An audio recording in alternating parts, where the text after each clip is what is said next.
Uma lúcida análise sobre os acontecimentos políticos com Henrique Prior.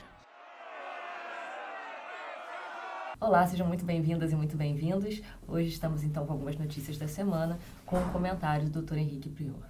Obrigada, Dr. Henrique. Obrigado eu, Thalita. Vamos então falar sobre um grande acontecimento que foi o Fórum Econômico de Davos, né? Quais são os pontos principais que o senhor apontaria nessa questão do Fórum? O Fórum Económico de Davos acontece em Davos, na Suíça, desde 1971. E é uma das principais reuniões daqueles que defendem como única solução possível para a humanidade o capitalismo. Foi criada em 1971 por um professor da Universidade de Genebra, Klaus Schwab, que era defensor do neoliberalismo e que pretendia, no momento de alguma dificuldade do capitalismo em se afirmar perante o comunismo protagonizado pela então União Soviética, União das Repúblicas Socialistas Soviéticas, na altura presidida por Leonid Brezhnev, que em 1971 já começava a ser claro que a guerra do Vietnã não tinha saída e que os Estados Unidos iriam ser derrotados na guerra do Vietnã, como acabaram por ser, tendo reconhecido essa derrota em 1975. Por outro lado, a União Soviética exibia um poder militar enorme. Embora a economia, de certo modo, continuasse estagnada, exibia um poder militar enorme. Ora, isso fez com que Klaus Schwab, que era um defensor do liberalismo económico e do capitalismo, quisesse reunir as maiores empresas do mundo e os maiores empresários do mundo no sentido de apontarem caminhos para o capitalismo se fortalecer em confronto com o socialismo no modelo da União Soviética. Mas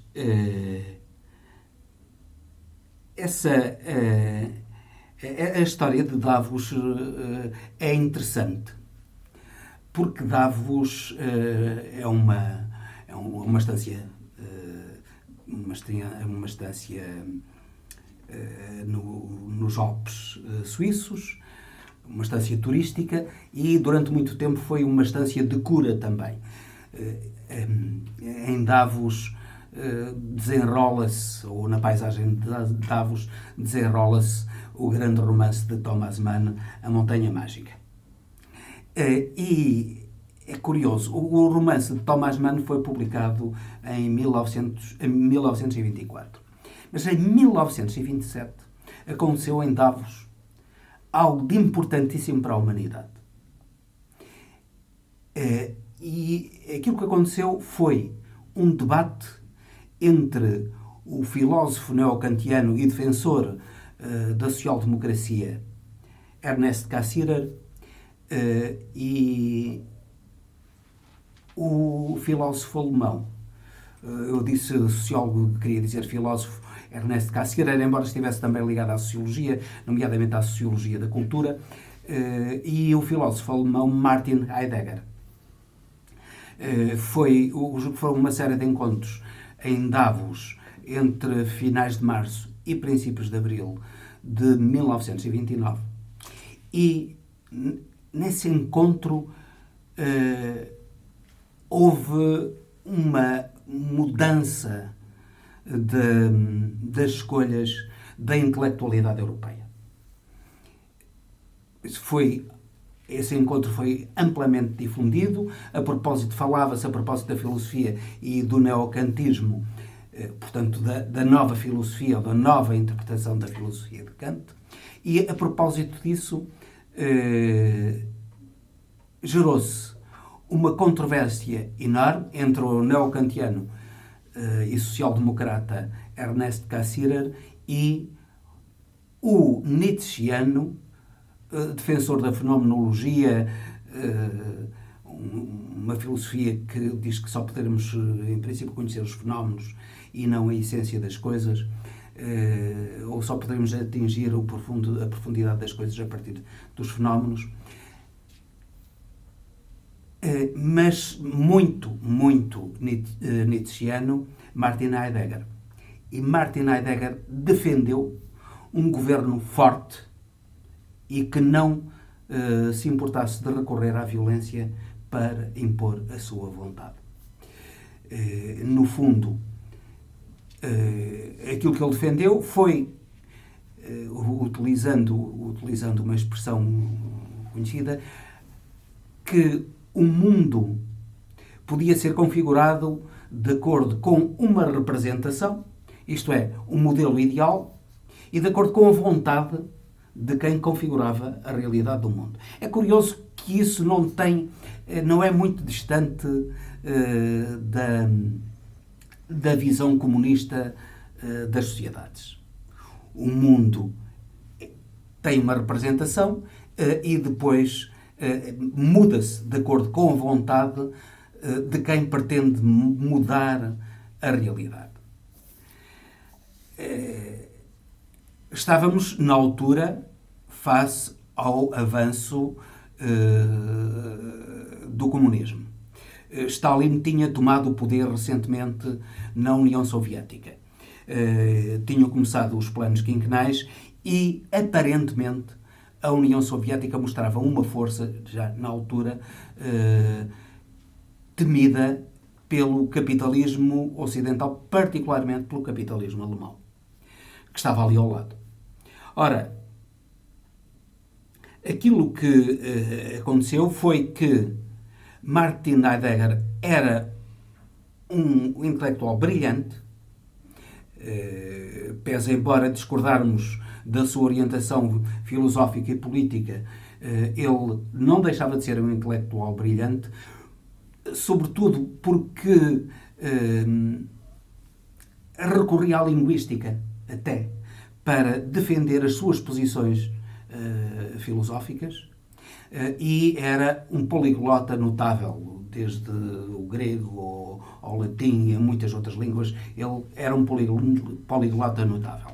E isso fez, embora ele fosse bastante mais novo que Martin Heidegger, que Ernest Cassirer, fez virar a intelectualidade ocidental, particularmente a intelectualidade alemã, para o lado de Martin Heidegger e, portanto, para o lado do nazismo.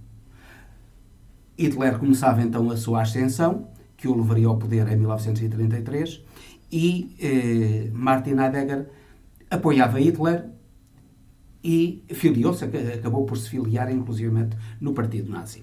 Ora bem, aquilo que sucedeu agora foi, face a uma dificuldade um pouco paralela à de 1929, já não era possível o nazismo como defendido por Martin Heidegger, mas era possível a continuação do capitalismo e da dominação capitalista através do liberalismo económico que se pensava seria a única alternativa para a liberdade e para o progresso das sociedades, para o desenvolvimento económico. Ora bem,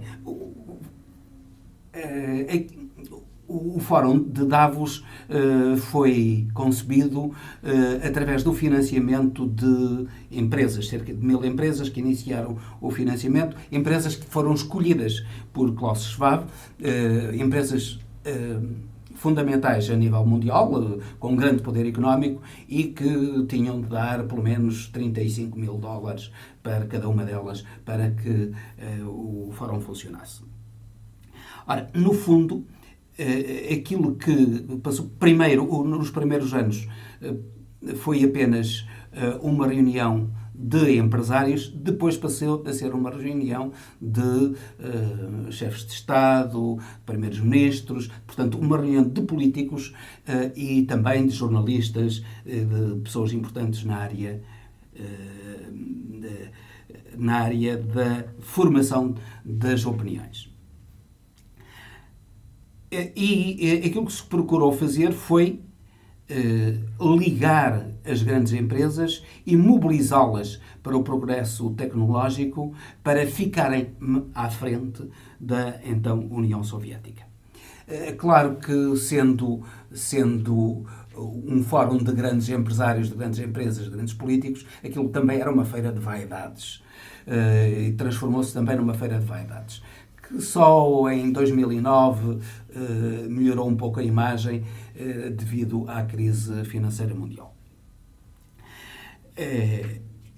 Esse Fórum Económico de Davos é um defensor acérrimo do capitalismo. Entende que o capitalismo é a única solução para as sociedades humanas, para a liberdade e o bem-estar da humanidade.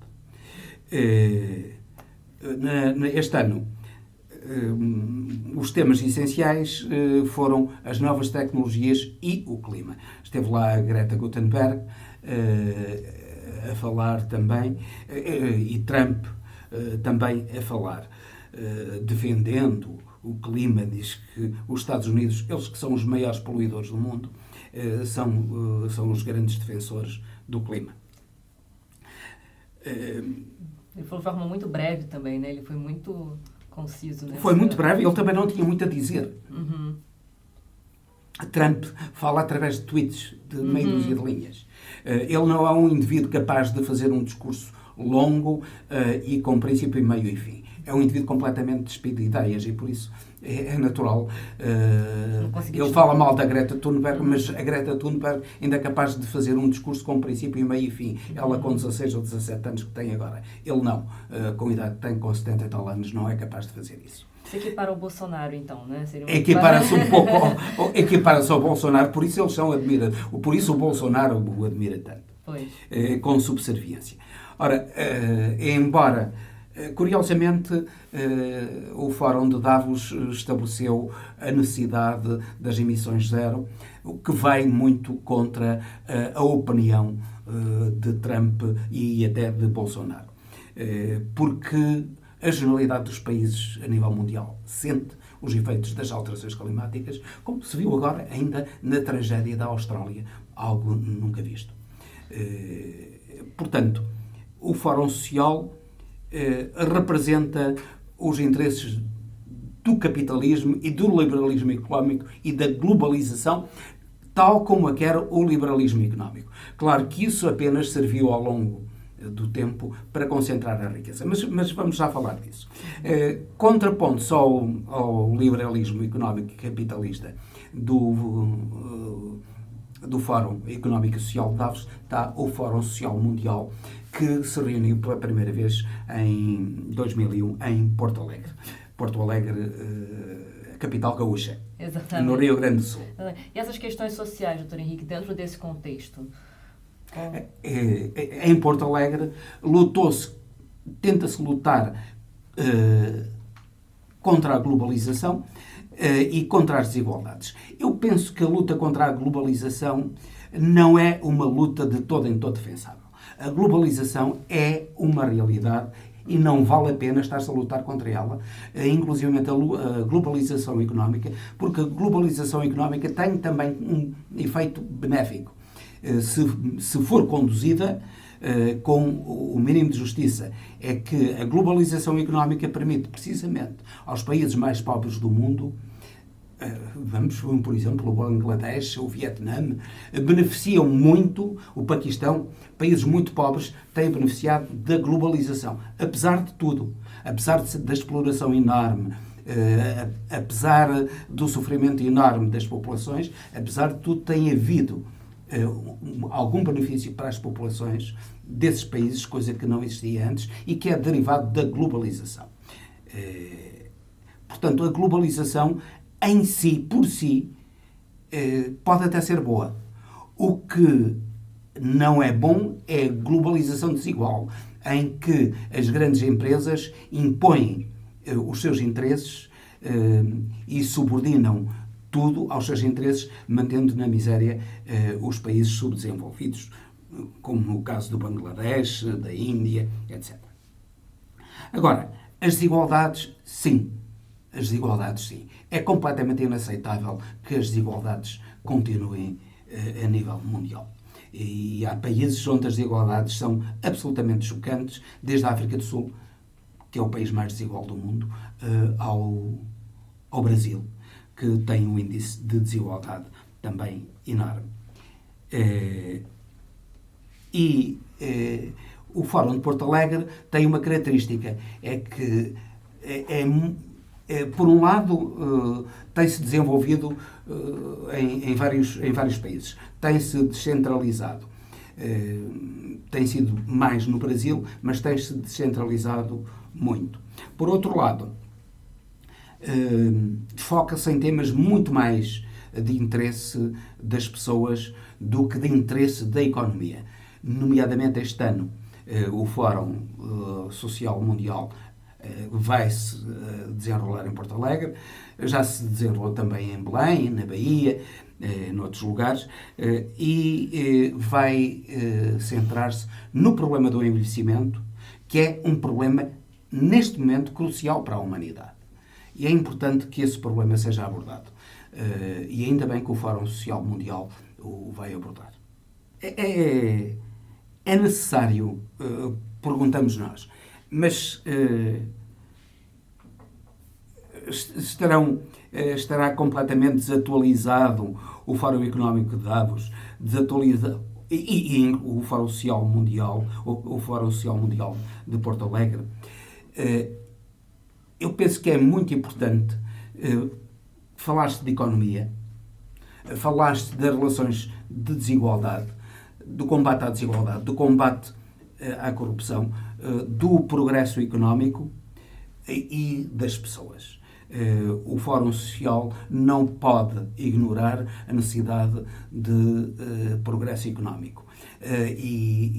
Portanto, centrar-se sobretudo na sociedade e no combate às desigualdades pode ser, é importante, mas não basta. É necessário que haja criação de riqueza para que essa riqueza seja também distribuída e sejam combatidas em simultâneo com a criação de riqueza as desigualdades. Portanto, o mundo capitalista, o sistema capitalista já demonstrou não interessar à humanidade. Mas também uma coisa é certa, o sistema estatizante já demonstrou não interessar à humanidade, como se provou pela queda da União Soviética e dos regimes satélites da Europa de Leste. Claro que nós vemos hoje a China com um novo paradigma. E o paradigma da China, que muitos falam de capitalista, ele tem muito de capitalista e tem muito de socialista, porque grande parte das empresas são estatais.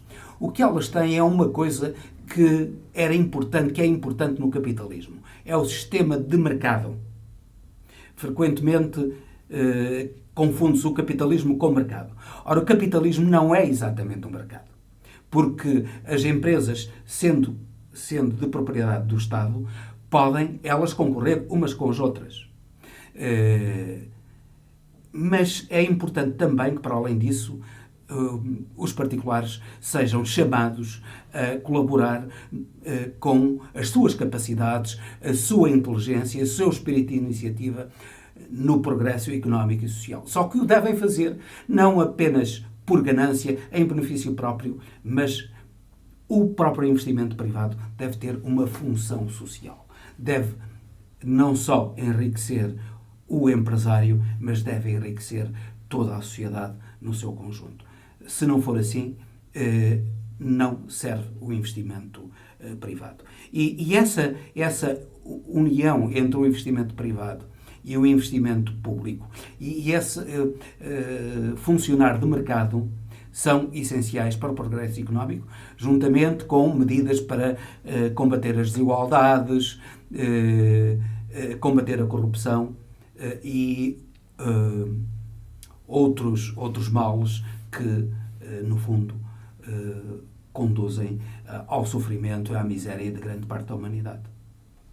Pensando no contexto da corrupção, da desigualdade e do desenvolvimento, dentro dos países como Portugal, Brasil e Angola, Qual é a sua análise diante desse contexto, em especial a questão da Isabel dos Santos? Ora bem, no que toca à Isabel dos Santos, aquilo que ressalta à vista neste momento é o cinismo de muita gente. Afinal de contas, a corrupção em Angola e a de Isabel dos Santos vem praticamente desde o princípio da independência angolana. E Isabel dos Santos foi apenas mais uma corrupta, agora ela em maior escala, mas mais uma corrupta dentro da generalidade da corrupção da classe político-militar angolana. Porque a construção da sociedade angolana, do capitalismo selvagem angolano, deu sobretudo através da transferência da riqueza para uma classe política e uma classe militar. Os generais são donos de grande parte da riqueza de Angola também. Ora bem, parece que quem está por detrás disto tudo serão empresas estrangeiras até, belgas, nomeadamente, suspeita-se de empresas belgas que estão a queimar Isabel dos Santos. E o ex-vice-presidente Manuel Vicente.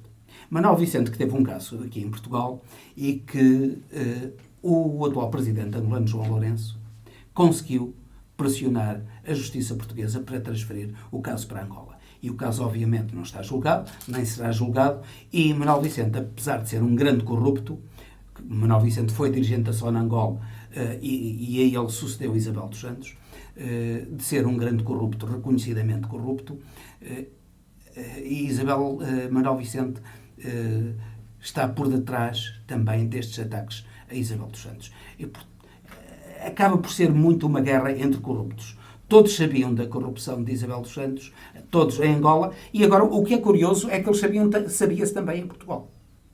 Isabel dos Santos investiu imenso em Portugal, em grandes empresas, na Galp, na NOS, na EFASEC, no Eurobic, investiu também no BPI, depois saiu, investiu no Millennium BCP, era uma grande investidora em Portugal. Todos sabiam que o dinheiro dela vinha essencialmente do roubo autêntico e da corrupção.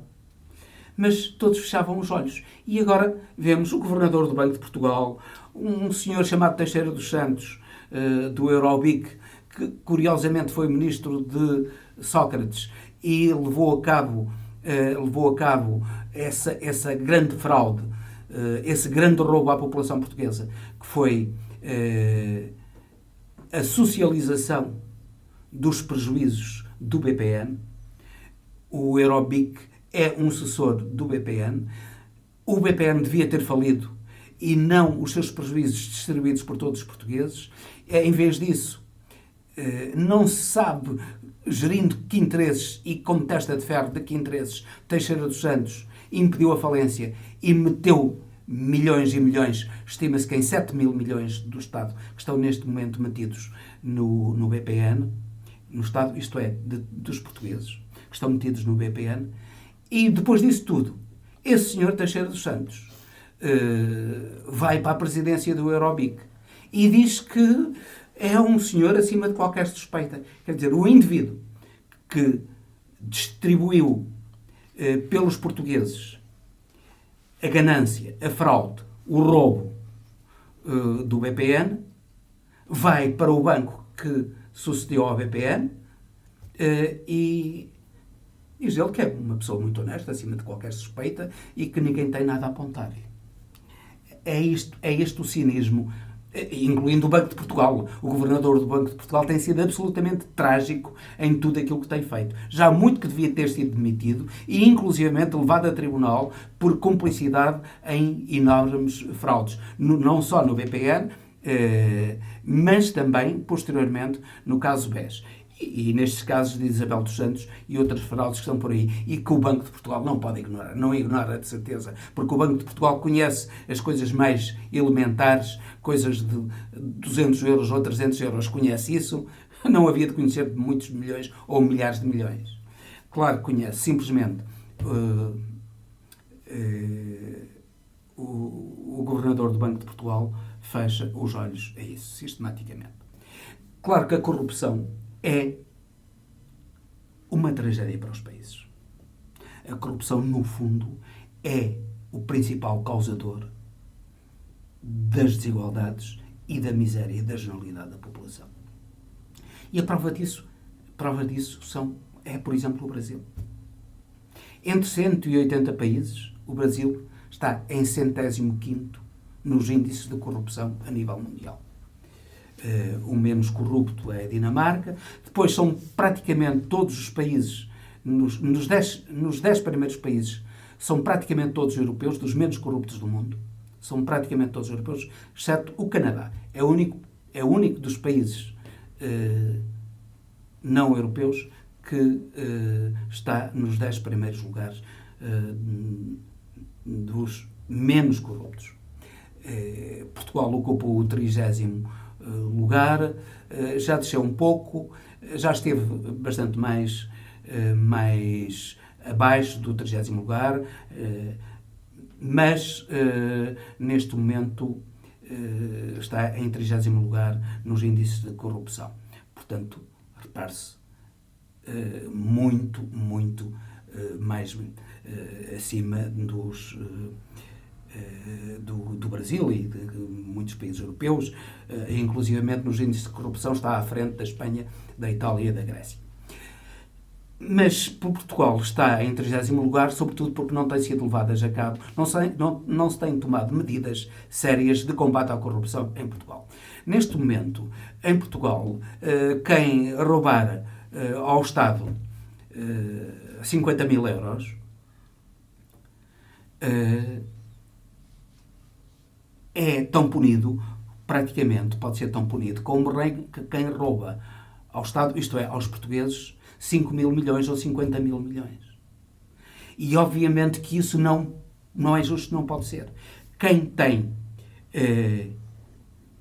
responsabilidades em atos de corrupção que prejudicam altamente a economia nacional não pode ter penas como os que como quase os pilha-galinhas. Mas é isso que sucede em Portugal. E é isso que tem de deixar de suceder. Quem faz aquilo que fizeram os indivíduos do BPN, quem faz aquilo que fizeram os indivíduos do BES, tem de ser sancionado com penas muito mais graves do que aquelas que faz um indivíduo, um funcionário público, que fica com 5 mil euros ou 50 mil euros até da Segurança Social ou do Tesouro Público de um funcionário das Finanças. Portanto, isso não pode ser. É essencial distinguir a gravidade dos crimes e o peso que esses crimes têm na sociedade. E isso Portugal não faz. Por outro lado, parece que a corrupção é protegida pela justiça portuguesa. Agora vêm os procuradores, mas toda a gente sabia, os procuradores não sabiam de onde é que vinha o dinheiro da Isabel dos Santos. O procurador de Angola, a procuradora da República Portuguesa não sabia, os procuradores portugueses não sabiam disso. Claro que sabiam. E vêm agora todos atarefados a descobrir esses atos de corrupção da Isabel dos Santos e de outros. Mas, entretanto, a legislação não é alterada. Além disso, havia uma medida, para além da pena de prisão, havia uma outra medida também que era necessário aplicar a esses grandes corruptos. Era a perda de todo o património que eles não provassem que o obtiveram por meios lícitos. Aí façam um crime de corrupção, eles tinham que provar, e aí não havia a inversão do ônus da prova, porque eles já tinham sido condenados como corruptos, eles perdiam todo o património que não provassem ter obtido por meios lícitos. Se assim fosse, a corrupção não existiam casos como o do BPN nem do BES. Repare-se que no caso do BPN, passados 11 anos, ninguém está preso sequer. No caso do BES, nem acusação sequer há, nem se sabe quando irá haver essa acusação. Portanto, A justiça portuguesa funciona assim. Mas a justiça brasileira funciona ainda pior, como nós sabemos. Não é? A corrupção e as desigualdades são a principal causa do atraso económico do Brasil. E são a principal causa da pobreza das nações. É importante o combate à corrupção e às desigualdades para se levarem a cabo sociedades minimamente justas e progressivas. Bom, por falar em justiça, vamos falar então do último acontecimento que aconteceu, bastante injusto e bastante complexa nessa semana, em relação à senhora negra, uma mulher negra que sofreu muita truculência em relação à polícia. Né? Muita agressão. E evidenciamos aí, então, todo o racismo, todo o preconceito e a discriminação propriamente, não só individual, como do sistema, né? Da forma estrutural, da forma institucional. Qual é a sua análise em relação a esse tipo de comportamento que ocorreu? Bem, nós temos que analisar isso com frieza e perceber os mecanismos que ocorrem nessas situações. É óbvio que o comportamento da polícia é absolutamente ignominioso, não defensável de modo nenhum. A polícia deve ser, juntamente com os tribunais, deve ser o primeiro garante da liberdade. E não deve ser um agente do crime, como sucedeu neste caso. Isso não releva, porque às vezes, a propósito de se criticar algo que é extremamente grave e que não deve acontecer, também há um certo paternalismo e um certo racismo de outro modo. Isto é, a pessoa, por ser negra, já pode fazer tudo aquilo que lhe apetece. Não, tem que se comportar como os brancos.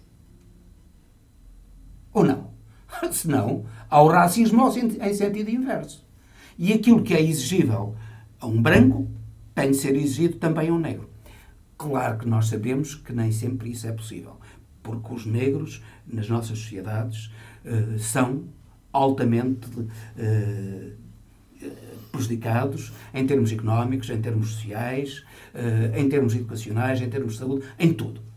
E aquilo que se deu, vamos ver o que é que, em termos simples, o que é que se deu neste caso. Foi a senhora que queria entrar num autocarro e levava um filho de 8 anos. As crianças, a partir de determinada idade, salvo 3 anos, têm de pagar a viagem. E ela esqueceu-se ou não tinha o passe social e fez com que não recusou a saída do filho.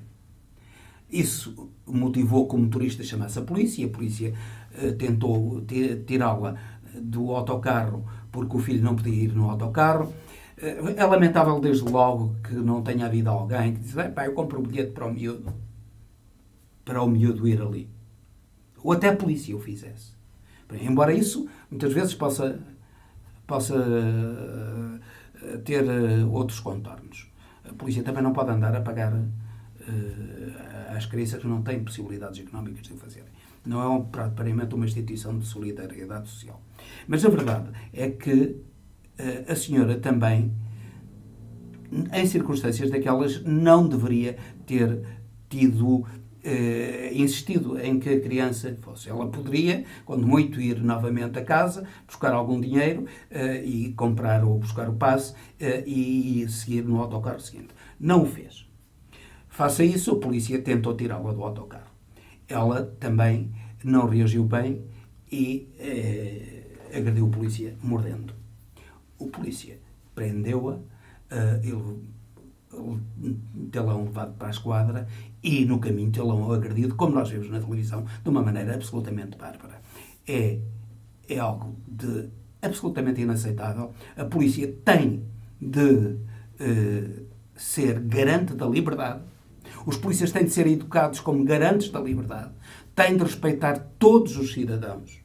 Mesmo aqueles que prevaricam têm de ter uma ação proporcional e não desproporcionada, como sucedeu neste caso. A senhora prevaricou. A senhora prevaricou. Ela cometeu uma ilegalidade. Não esqueçamos isso, porque senão isto era uma balda. Não havia regras na sociedade. Seja para brancos, seja para pretos, amarelos, às pintinhas, seja para o que for. Tem de haver regras. As regras têm de ser gerais. A senhora prevaricou, realmente devia ter tido outra atitude. Mas a polícia não devia ter tido esta reação desproporcionada e criminosa até, porque foi criminosa.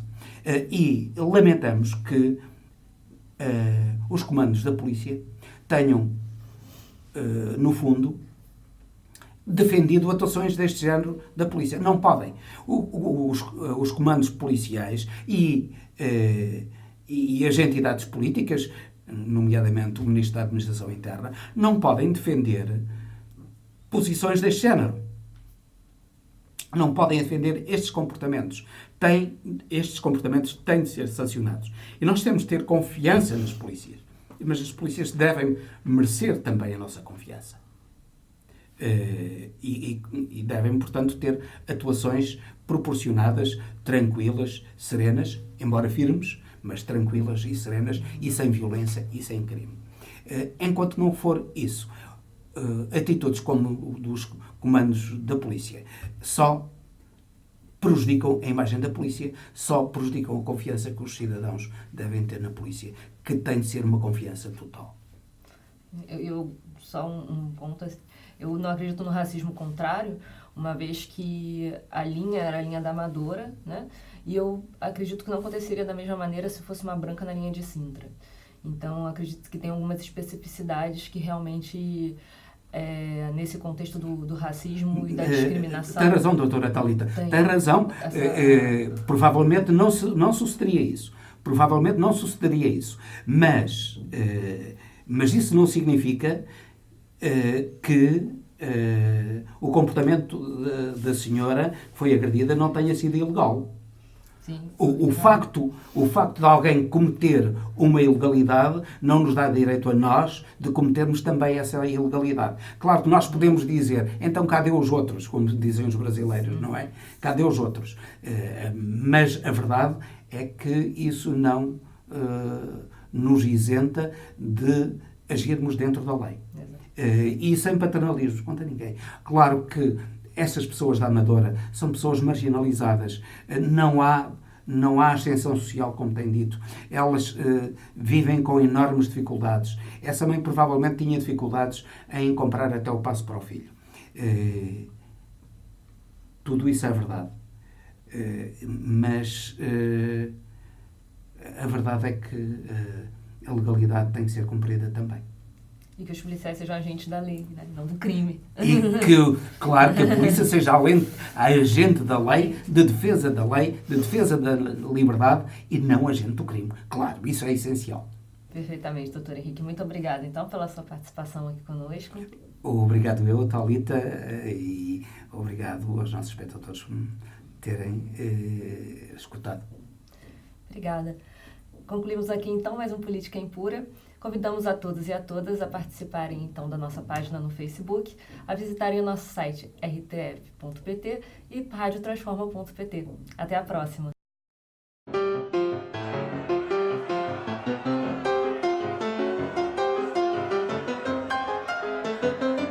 Uma lúcida análise sobre os acontecimentos políticos com Henrique Prior.